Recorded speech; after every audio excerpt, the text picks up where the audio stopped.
کہ ایک عورت نبی کریم صلی اللہ علیہ وسلم کی خدمت میں ایک بنی ہوئی حاشیہ دار چادر آپ کے لیے تحفہ لائی۔ سہل بن سعد رضی اللہ عنہ نے حاضرین سے پوچھا کہ تم جانتے ہو چادر کیا؟ لوگوں نے کہا کہ جی ہاں، شملہ۔ سہل رضی اللہ عنہ نے کہا کہ ہاں شملہ، تم نے ٹھیک بتایا۔ خیر، اس عورت نے کہا کہ میں نے اپنے ہاتھ سے اسے بنا ہے اور آپ صلی اللہ علیہ وسلم کو پہنانے کے لیے لائی ہوں۔ نبی کریم صلی اللہ علیہ وسلم نے وہ کپڑا قبول کیا۔ آپ صلی اللہ علیہ وسلم کو اس کی اس وقت ضرورت بھی تھی، پھر اسے ازار کے طور پر باندھ کر آپ صلی اللہ علیہ وسلم باہر تشریف لائے تو ایک صاحب عبد الرحمن بن عوف رضی اللہ عنہ نے کہا کہ یہ تو بڑی اچھی چادر ہے، یہ آپ صلی اللہ علیہ وسلم مجھے پہنا دیجئے۔ لوگوں نے کہا کہ آپ نے مانگ کر کچھ اچھا نہیں کیا، رسول اللہ صلی اللہ علیہ وسلم نے اسے اپنی ضرورت کی وجہ سے پہنا تھا اور تم نے یہ مانگ لیا، حالانکہ تم کو معلوم ہے کہ حضور صلی اللہ علیہ وسلم کسی کا سوال رد نہیں کرتے۔ عبد الرحمن بن عوف رضی اللہ عنہ نے جواب دیا کہ خدا کی قسم، میں نے اپنے پہننے کے لیے آپ صلی اللہ علیہ وسلم سے یہ چادر نہیں مانگی تھی، بلکہ میں اسے اپنا کفن بناؤں گا۔ سہل رضی اللہ عنہ نے بیان کیا کہ وہی چادر ان کا کفن بنی کہ کالے رنگ کا ایک مرد یا ایک کالی عورت مسجد کی خدمت کیا کرتی تھی، ان کی وفات ہو گئی، لیکن نبی کریم صلی اللہ علیہ وسلم کو ان کی وفات کی خبر کسی نے نہیں دی۔ ایک دن آپ نے خود یاد فرمایا کہ وہ شخص دکھائی نہیں دیتا۔ صحابہ رضی اللہ عنہ نے کہا، یا رسول اللہ صلی اللہ علیہ وسلم، ان کا تو انتقال ہو گیا۔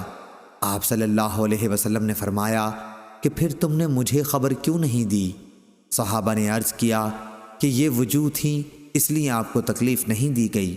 گویا لوگوں نے ان کو حقیر جان کر قابل توجہ نہیں سمجھا، لیکن آپ نے فرمایا کہ چلو مجھے ان کی قبر بتا دو۔ چنانچہ آپ صلی اللہ علیہ وسلم اس کی قبر پر تشریف لائے اور اس پر نماز جنازہ پڑھی کہ نبی کریم صلی اللہ علیہ وسلم نے فرمایا کہ آدمی جب قبر میں رکھا جاتا ہے اور دفن کر کے اس کے لوگ باغ پیٹھ موڑ کر رخصت ہوتے ہیں تو وہ ان کے جوتوں کی آواز سنتا ہے، پھر دو فرشتے آتے ہیں، اسے بٹھاتے ہیں اور پوچھتے ہیں کہ اس شخص محمد رسول اللہ صلی اللہ علیہ وسلم کے متعلق تمہارا کیا اعتقاد ہے؟ وہ جواب دیتا ہے کہ میں گواہی دیتا ہوں کہ وہ اللہ کے بندے اور اس کے رسول ہیں۔ اس جواب پر اس سے کہا جاتا ہے کہ یہ دیکھ جہنم کا اپنا ایک ٹھکانہ، لیکن اللہ تعالیٰ نے جنت میں تیرے لیے ایک مکان اس کے بدلے میں بنا دیا ہے۔ نبی کریم صلی اللہ علیہ وسلم نے فرمایا کہ پھر اس بندہ مومن کو جنت اور جہنم دونوں دکھائی جاتی ہیں، اور رہا کافر یا منافق تو اس کا جواب یہ ہوتا ہے کہ مجھے معلوم نہیں، میں نے لوگوں کو ایک بات کہتے سنا تھا، وہی میں بھی کہتا رہا۔ پھر اس سے کہا جاتا ہے کہ نہ تو نے کچھ سمجھا اور نہ اچھے لوگوں کی پیروی کی۔ اس کے بعد اسے ایک لوہے کے ہتھوڑے سے بڑے زور سے مارا جاتا ہے اور وہ اتنے بھیانک طریقے سے چیختا ہے کہ انسان اور جن کے سوا ارد گرد کی تمام مخلوق سنتی ہے کہ ملک الموت آدمی کی شکل میں موسیٰ علیہ السلام کے پاس بھیجے گئے۔ وہ جب آئے تو موسیٰ علیہ السلام نے نہ پہچان کر انہیں ایک زور کا تماچا مارا اور ان کی آنکھ پھوڑ ڈالی۔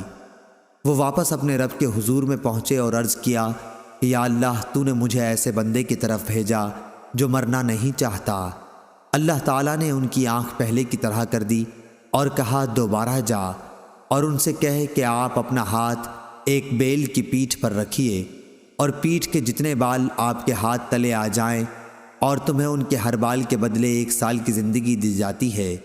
موسیٰ علیہ السلام تک جب اللہ تعالیٰ کا یہ پیغام پہنچا تو آپ نے کہا کہ اے اللہ، پھر کیا ہوگا؟ اللہ تعالیٰ نے فرمایا کہ پھر بھی موت آنی ہے۔ موسیٰ علیہ السلام بولے ابھی کیوں نہ آ جائے؟ پھر انہوں نے اللہ سے دعا کی کہ انہیں ایک پتھر کی مار پر ارض مقدس سے قریب کر دیا جائے۔